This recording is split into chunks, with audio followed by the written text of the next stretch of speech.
Chapter 11. School was to start November 1st, and the next 2 weeks were busy ones for me. There was a good deal of housekeeping to do, besides the making of new little dresses and shirts. Our new teacher arrived, and I had picked another winner. I think someone ought to write an ode to country school teachers. They're in a class by themselves. Ours were always so willing to help with any of my propositions, from helping the neighbors dig potatoes to helping the children drive steers to town. No matter how hard the work, they always considered it a lark. We had no trouble keeping teachers throughout the year, for one of the cowboys was always there when school let out to take her for a grand gallop through the hills. In the fall of the year, we always had a scourge of wood rats. One big fellow, a forerunner of the rest of the tribe, had arrived early and began to gnaw a hole in our house. He was a bold one, and you could look in the yard at any time of day and see him trotting around. The dogs would have nothing to do with him, for they feared those sharp protruding teeth. They arched their backs, the ruffs of their necks bristling, but they stayed a safe distance. For days I had been after Daddy and Edson to kill this rat, for once they come, they're there to stay, and you have to kill 'em to be rid of them. We'd taken down the screens, and the windows were open day and night. The rat could have come in the window at any time, but he chose to sit on a narrow window ledge above the bedroom window and gnaw a hole through the wall to gain entry. One night he was exceptionally industrious, and about 12 o'clock I had become so annoyed with his gnawing that I couldn't stand it any longer. I decided I would kill that wood rat with a broom. I crept out of bed in my nightgown and bare feet, quietly tiptoeing to the kitchen for the broom. I came back, leaned out the window, and sure enough, as I looked up, there he was, chewing away. I whammed at him with the broom again and again, but he would dodge the blows with the greatest of ease, never missing a gnaw. Finally, with a well-aimed stroke, I hit him and knocked him off his perch. He fell across my face as he hurtled down. I screamed in revulsion. Then, as I looked down, the animal fairly bounced as he hit, and ran back up the wall to his narrow window ledge, going back to his work, as though he had never been interrupted. I struck at him again and again, laughing all the time. Last I was able to connect again with a good hard blow, and this time he fell squarely in my face, and my, how I screamed. Daddy and Edson had been awakened by all this commotion, and hearing me laughing one moment and screaming the next, they could come to only one conclusion. Now they were by my side, one on the right, the other on the left. Daddy had been expecting me to collapse mentally or physically from all the hard work I was doing, and now he thought my mind was gone for sure. He stood there gently stroking my face, saying, "Poor dear old lady. Poor old lady, gone at last. Just too much damn hard work." Edson was on the other side of me, shaking me as hard as he could by the shoulders, saying, "Talk to us, Ma. Say something. Tell us you're not crazy." I stood there between the two of them, laughing so hard I couldn't talk. Between peals of laughter I'd squeak out, "I'm all right, I'm all right." But they were so sure I was crazy, neither of them would believe me. Finally straightened up and shoved each of them away from me. Holding him at arm's length, I said, "Now listen to me. I'm not crazy. I'm just having a try at killing that rat I've been after you fellas to kill for days. Now go back to bed. I'm all right." They both returned to bed, mumbling. I heard Daddy saying, "Well, old lady, you're damn near crazy." He'd been caught showing a little affection that he didn't much like to express, and he was disgusted over it.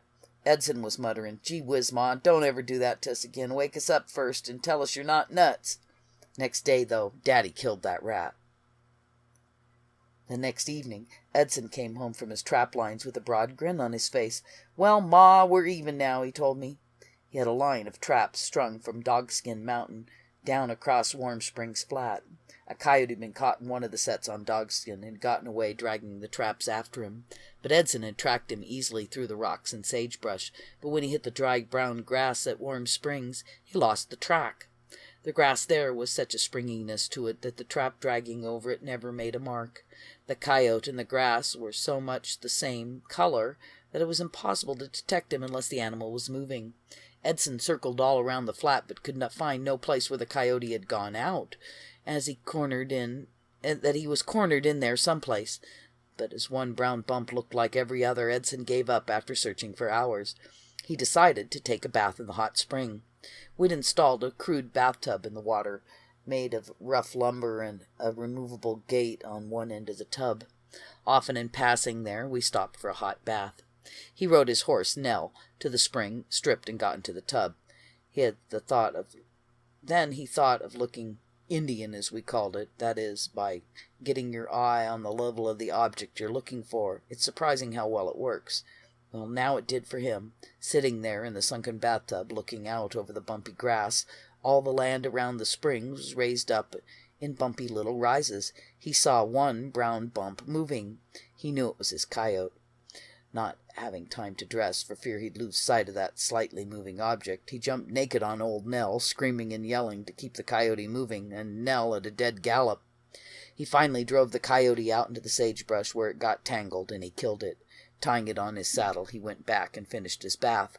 Now he was home, grinning at me and saying, "Now, Ma, we're even. If anyone had seen me bare naked, riding old Nell at a gallop and screaming and hollering, I'd have a hard time convincing them I wasn't crazy. Can't always just stop and explain that you're all right." Things went along smoothly that year, and before we knew it, the summer of 1913 was upon us. That summer would go down in Nevada as the year of the great cloudbursts. There were numerous cloudbursts all over the state. One in Pershing County completely wiped out a little tent town called Seven Troughs, killing 2 men. Another, at the foot of Geiger Grade, where my husband's sister lived, had caused them to rush to the safety of the high hills, where they watched the debris and sagebrush float up over the top of their house. We had one just 4 miles from home in Milk Ranch Canyon. That one washed away the Mateo Ranch barn with a stallion tied in it. About this time I was going to make a trip to town for supplies.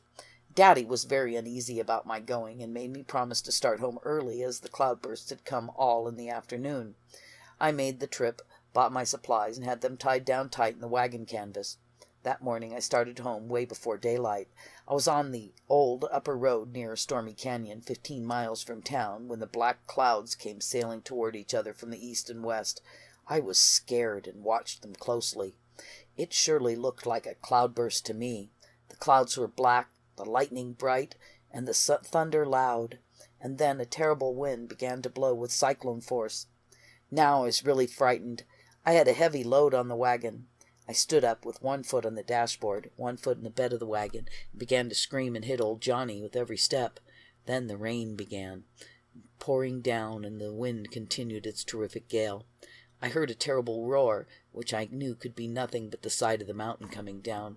I looked back, and besides all the roar, wind, and thunder, I saw something else to frighten me even more. A perfect wall of water, you could call it. A perfect wall of water, you could call it nothing else, was bearing down upon me. It was fast coming my way, though it hadn't reached me as yet. I had poor Johnny at a dead gallop, but I kept screaming and striking him with my whip. I was simply out of my mind with fear. Each time I looked back, the wall of water seemed nearer to me. I ran the old horse 6 miles, just barely keeping ahead of the advancing storm. Then we struck Bacon Rind Flat, and Johnny's feet went out from under him. I was not over my fright, but I knew we could run no further. Then my sense of humor came uppermost, and I thought of a funny story about the little schoolboy. His teachers had given him a problem in arithmetic for homework. The problem was this: a cat had fallen into the well. It gave the dimensions of the well, and if the cat jumped 2 feet and fell back 18 inches and so on to the top, how many jumps would it take the cat to get to the top? Little Tommy was working hard to get but kept getting his figures reversed. At last his father said, "Come, Tommy, it's bedtime."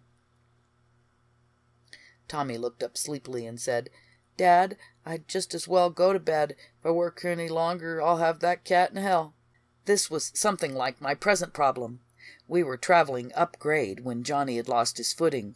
Now, if we made any progress at all, it would be backwards towards the storm. Though the roar had stopped, the wall of water was still advancing my way. I jumped out of the wagon and helped Johnny up. I had run the poor old fellow nearly to death. He was breathing hard, and his sides were heaving. It was a terrible situation. We were 20 miles from a human being in the midst of a storm. I put my arms around old Johnny's neck and pressed my face close to his. I felt sorry to think I'd run him so hard, beaten him with the whip. I said, "God, forgive me for beating my poor old horse, and forgive me, Johnny. I didn't intend to be so mean." I stood there, hugging him, looking the situation over and talking aloud to Johnny. It was a great comfort to have something alive that I could be close to. We were out on a broad flat with several miles between us and the hills. Would have took a regular Noah's Ark to do us any harm. I don't know how long I stood there with my arms around Johnny's neck, watching the cloudburst. Miraculously, as I watched, it slowly turned, passed away towards the east, leaving us unharmed, but thoroughly drenched. I was hours getting across Bacon Rind Flat, so called because it's greasy and slippery when wet. When Johnny would get frightened at all the slipping and sliding, I would jump out and go around to his head, put my arms around him and talk to him, which seemed to calm him. Many times in the 2-mile trek across the flat, we had to stop and rest. From there on home, it was good going. Everyone was anxiously awaiting us when we got home, for there had been a small cloudburst down our own canyon. On my next trip to town, I saw that the roar had been, as I thought, a part of the mountain washing down. Boulders, weighing tons, had been bobbled about like corks. Had I been 10 minutes later, I wouldn't been telling my story.